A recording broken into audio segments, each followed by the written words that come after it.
So I get to talking to this lady, and she's like, yeah, Cooper, this little dog, he's been coming up over here. I was like, oh, that makes sense. And we kind of figure out the timeline. I was like, oh, okay. I was like, well, I'll try to be more on top of it so she doesn't dig through. And she's like, it's fine. I was like, she's not going to hurt anybody. So she's like, yeah, and the neighbor who has lived here the longest, she just died 3 weeks ago. And I was like, oh man, that's so sad. She's like, yeah, she did live here the longest. She'd lived here for 24 years, yada, yada. And I was like, interesting. You know exactly how long your neighbors have been living there. So we kept on talking.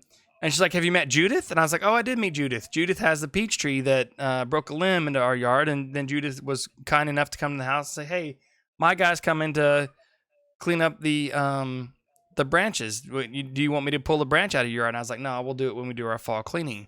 So she's like, yeah, Judith's the new neighbor. She's only been here 10 years. I was like, y'all got a whole ranking system over there, don't you?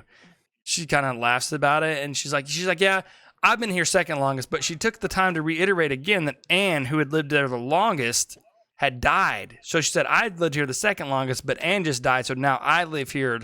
I've been here the longest. And I was like, then it all came together. I was like, she killed Anne. To take the title. To be number one in the neighborhood. She killed Anne. Now, the police don't obviously know that yet, but maybe an anonymous tip.